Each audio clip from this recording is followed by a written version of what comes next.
Assalamualaikum warahmatullahi wabarakatuh. Salam sejahtera sahabat semuanya. Semoga dalam keadaan sehat selalu dan masih tetap semangat. Apalagi ini informasinya masih berseliweran tentang CPNS CP3K tahun 2024.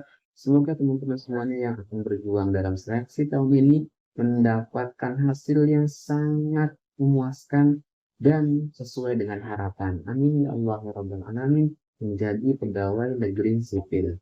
Teman-teman, ini saya berbagi tips ya, berbagi trik, berbagi sedikit pengalaman tentang cara memilih formasi CPNS atau CP3K dalam seleksi calon ASN tahun 2024. Ini berdasarkan pengalaman saya pribadi dan juga berdasarkan informasi dari teman-teman sekalian.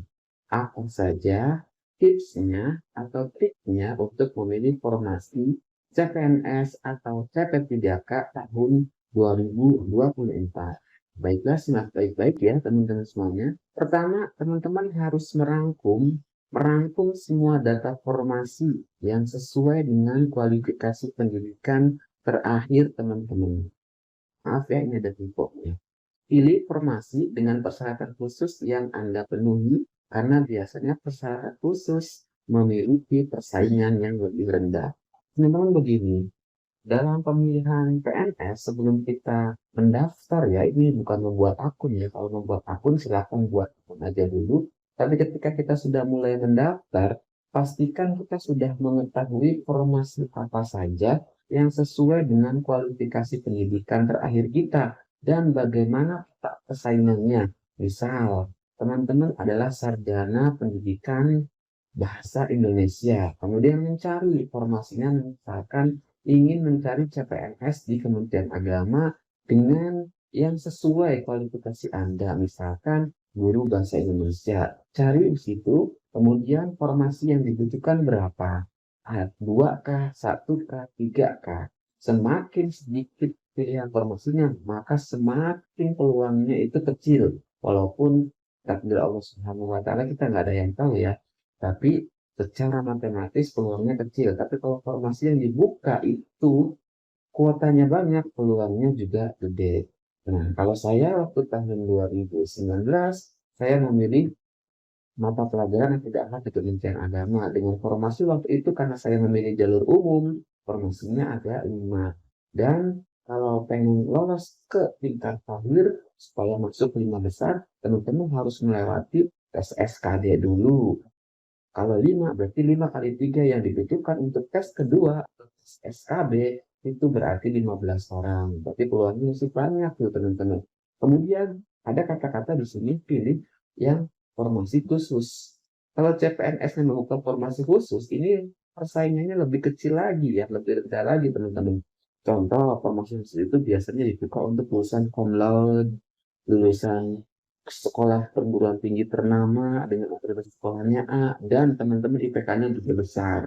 Ya, kalau yang umum berarti semua lulusan perguruan tinggi bisa ikut. Nah, kalau yang CP3K, teman-teman, kalau yang CP3K sebenarnya itu sudah terpatri, sudah terkunci datanya yang kemarin itu pendataan non ASN, maka peluangnya lebih besar kalau sudah masuk dalam data non ASN. Kalau teman-teman belum masuk dalam data non ASN, ada peluang ikut CPNS, masih mending ikut CPNS. Kecuali yang sudah masuk data non ASN, itu sangat berpeluang untuk ikut CP3K dan peluang berhasilnya itu juga lebih besar. Itu yang nomor satu ya teman-teman. Kemudian yang nomor dua, perbanyaklah latihan soal, baik dari buku atau online. Perhatikan juga passing grade dan sesuaikan dengan kemampuan Anda. Nah, saya pengalaman saya juga, kalau yang namanya usaha berdoa, minta restu sama orang tua, itu pasti ya teman-teman. Tapi salah satu bentuk usaha kita adalah kita perbanyak latihan soal. Minimal satu hari, luangkan waktu selama 30 menit untuk belajar. Saya yang CPNS ya, berarti belajar untuk TWK, belajar untuk TIU, belajar untuk TKP. Karena dalam CPNS ada 3 menu yang harus kita kerjakan dalam soalnya. TWK dengan persentasenya yang 65, TIU dengan passing grade-nya yang 80, itu informasi umum ya. Kemudian TKP dengan passing grade-nya yang 160. Nah, waktu saya pribadi ketika mau CPNS, ikut CPNS pertama saya tanpa ada persiapan banyak latihan ya teman-teman. Sehingga saya gagal pertama kali ikut. Yang kedua, saya berpikir ulang harus ada usaha nih supaya saya bisa tahu minimal pola soalnya sudah hafal, saya perbanyak latihan. Minimal satu hari 30 menit kita luangkan waktu untuk membaca, mau sebelum tidur, mau setelah sholat subuh, mau setelah sholat asar, tapi waktu yang paling enak itu biasanya malam sebelum sholat subuh, setelah sholat subuh, sebelum kita aktivitas, atau setelah sholat asar sambil ngopi di depan teras. Ya, itu nikmatnya. Ingat ya, patokannya kita harus perhatikan passing grade. Sebab kalau kita nilainya total besar, tapi ada passing grade yang tidak lolos, misalkan TWK-nya tidak dapat 65, ya kita nggak bakal lulus. Karena kalau yang CPNS, itu kita melihatnya dalam per item TWK, TIU, kemudian TKP harus lulus semua passing grade. Ketika semua sudah passing grade lulus, baru di ranking ya teman-teman. Kalau yang CK3K itu bukan TWK, TIU, TKP, ada lagi ya, ada 4 standar menurutnya. Menu standar pedagogiknya kalau jadi guru, menu manajemennya, menu sosial budayanya, dan kalau di Kementerian Agama ada moderasi beragamanya. Nah, kalau yang P3K itu punya peluangnya karena masa kerjanya sudah menghitung. Kalau yang CPNS tidak memperhatikan masa kerja. Makanya kalau yang fresh graduate atau yang baru lulus, itu baiknya ikut CPNS. Karena di CPNS tidak ada data yang harus masuk ke data sistem database dari lembaganya dulu ya. Itu ya teman-teman untuk yang nomor 2. Kemudian kita ke nomor 3. Hindari melamar ke instansi favorit. Timbangkan melamar di Pemda. Ini hanya pertimbangan ya. Saya sendiri waktu itu mendaftarnya di instansi pusat, bukan di Pemda. Nah, kenapa harus menghindari yang favorit? Karena begini teman-teman. Kalau menurut data pelamar tahun 2023, terutama yang CPNS ini yang sudah submit pada waktu itu ya, ini adalah pelamar-pelamar favorit. Kenapa? Karena banyak sekali yang melamar. Ya, Kementerian Hukum dan HAM, ini semua ini yang favorit. Apalagi Kementerian Agama juga termasuk favorit. Nah ya, nah, usahakan kalau memang gitu ya, kalau teman-teman punya keinginan yang kuat dan siap untuk ditempatkan di mana saja, bisa milih formasi di tempat yang jarang orang memilih formasi tersebut. Nah, ini kalau aku data tahun 2023. Ini yang top 5-nya paling terbanyak dalam PPK teknis Kementerian Agama. Ini ya bisa dilihat dari semuanya. Ini 5 terendahnya waktu itu tahun 2023. Ini yang PPK guru tahun 2023 itu adalah Kementerian Pendidikan. Nah, ingat nih ya, kalau yang Kementerian Pendidikan itu berafiliasi dengan pemerintah daerah, baik provinsi ataupun kabupaten. Jadi kalau kita milihnya di Kementerian Pendidikan, kalau yang instansi pusatnya biasanya tidak ada data guru, tapi struktural pegawainya. Itu ya teman-teman. Jadi dilihatnya di Pemdanya. Ini yang nakes nih teman-teman, atau tenaga kesehatan PPK P3K. Nah, bagaimana? Apalagi di tahun 2021 nih, lihat ya, yang paling terbanyak. Luar biasa selamat-selamatnya. Kita bisa lihat di sini ya. Saya nggak akan bacakan satu-satu. Kabupaten-kabupaten di daerah Papua ini biasanya banyak terendah, teman-teman.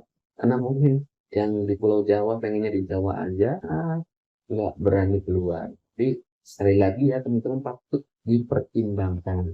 Karena jadi pegawai negeri itu juga harus siap resikonya diperhatikan gimana saja. Oke, kalau ini per tanggal 23 Agustus 2024 per 2 siang, per jam 2 siang. Ini baru yang sudah submit mendaftar. Top teratasnya instansi daerah ini dia, Provinsi Jawa Barat. Jangan terburu-buru ya teman-teman, karena masih ada informasi yang belum dikeluarkan oleh instansi. Kalau terendahnya di daerah itu, di Kabupaten Bangli, belum ada yang submit.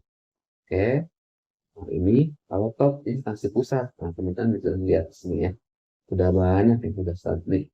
Ini yang button instansi pusatnya yang terendah. Nah, yang Berikutnya, pertimbangkan melamar di wilayah terdekat atau di wilayah sendiri masing-masing.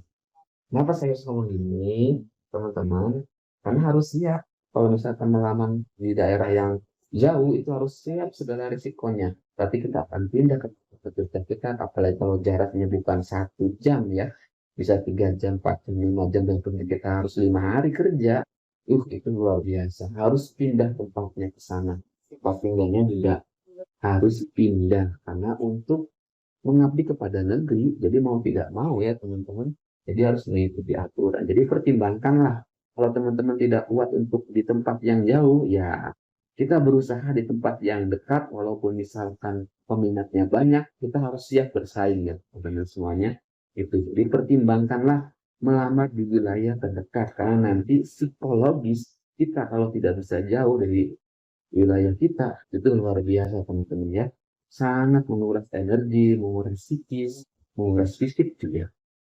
Nah, itu ya teman-teman, beberapa hal trik atau cara atau tips ketika saya memilih proses seleksi CPNS atau CP3K. Lebih peluang gede mana teman-teman? Saya sudah jelaskan tadi. Kalau yang CP3K sudah ada jalurnya, yaitu jalur yang sudah bekerja dulu. Tapi kalau yang CPNS, jalur yang belum bekerja di tempat itu pun bisa ikut-ikutan. Jadi silakan pertimbangkan matang-matang. Semoga teman-teman semuanya sukses sesuai dengan apa yang diinginkan. Ingat, kita harus berusaha, kita juga harus berdoa. Kemudian jangan lupa minta doa ke orang-orang terdekat. Kalau masih ada orang tua, silakan ke orang tuanya, ke saudara-saudaranya, ke anak, ke istri, ke suaminya. Dan kalau orang tua belum ada, jangan lupa berdoa untuk kedua orang tuanya. Itu ya teman-teman. Kalau video yang trik dan trik sudah ada sebelumnya di video saya terdahulu. Tapi ini saya, semoga video ini bermanfaat ya teman-teman semuanya. Kalau ada yang ingin ditanyakan, silahkan tulis di kolom komentar. Terima kasih banyak. Wassalamualaikum warahmatullahi wabarakatuh.